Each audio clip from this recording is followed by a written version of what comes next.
واقعہ اس موقع پہ یاد آتا ہے، بڑا دلچسپ واقعہ ہے کہ ایک بزرگ تھے، ان کا ہندوستان میں ایک بڑے اللہ والے بزرگ تھے، ان کا ایک مناظرہ تھا کسی عیسائی سے.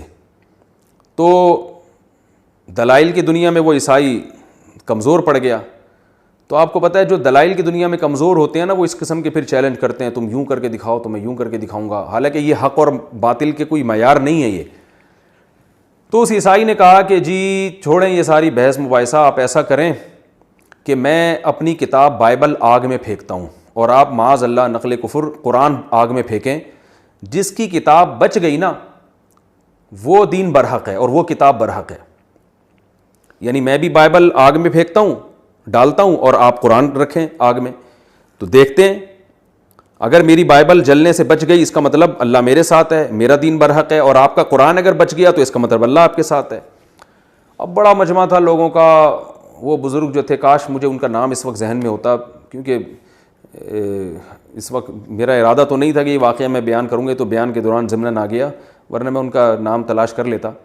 تو وہ بزرگ جو تھے نا، وہ سر ایسے نیچے کر کے بیٹھ گئے، پریشان بیٹھے ہوئے، اور ادھر عیسائیوں نے شور مچانا شروع کر دیا، خوشی سے تالیاں بجانا شروع کر دیں، ہار گئے ہار گئے. ان کو پتہ ہے کہ معاذ اللہ ہمارا قرآن جل جائے گا اور بائبل جو ہے بچ جائے گی، تو یہ دین جھوٹا ہے، ہم جیت گئے کا. اور ادھر مسلمان پریشان.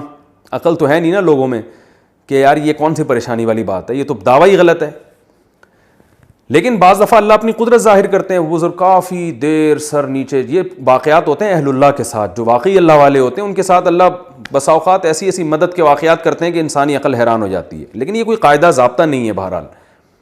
تو کافی دیر سر جھکا کے بیٹھے رہے. پھر کافی دیر بعد انہوں نے سر اٹھایا.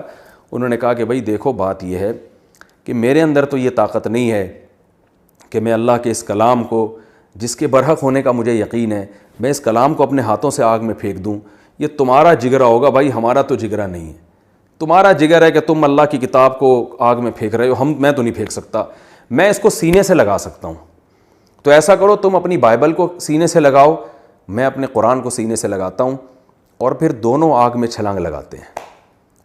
ہم میں سے جو زندہ بچ گیا اس کا دین سچا ہے. ارے بھائی وہ جو پادری تھا اس کے تو پسینے چھوٹ گئے، کیونکہ وہ تو کئی کیمیکل لگا کے لایا ہوا تھا نا بائبل کے اوپر کسی طرح بچانے کے لیے. اب بڑا پریشان، اس نے کہا یہ تو نہیں ہو سکتا. الحمدللہ مسلمان مناظرہ جیت گئے. بعد میں لوگوں نے پوچھا حضرت آپ کو یقین تھا کہ وہ بھی چھلانگ لگائے گا اور آپ بھی چھلانگ لگائیں گے تو آپ بچ جائیں گے؟ اگر وہ واقعی تیار ہو جاتا تو کیسے آپ یعنی جل جاتے، دونوں جل کے مر جاتے.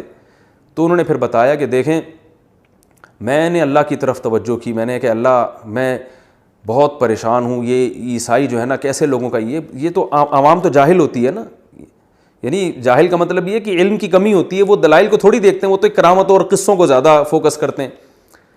تو اے اللہ تو اپنے دین کو غالب کرنے کے لیے کچھ کر لے. تو کہتے ہیں میرے دل میں الہام ہوا اللہ کی طرف سے کہ جیسے میں نے اپنے خلیل ابراہیم کو آگ میں جلنے سے بچا لیا تھا، تو آج میں تجھے بھی آگ میں جلنے سے بچا لوں گا. کہہ رہے میرے دل میں اللہ کی طرف سے یہ القاء ہوا، میں تیار ہو گیا. میں نے کہا ٹھیک ہے بھائی، میں قرآن کو سینے سے لگا کے آگ لگاتا ہوں، تو بائبل کو سینے سے لگا کے آگ میں چھلانگ لگاتا ہوں، تو بائبل کو سینے سے لگا کے آگ میں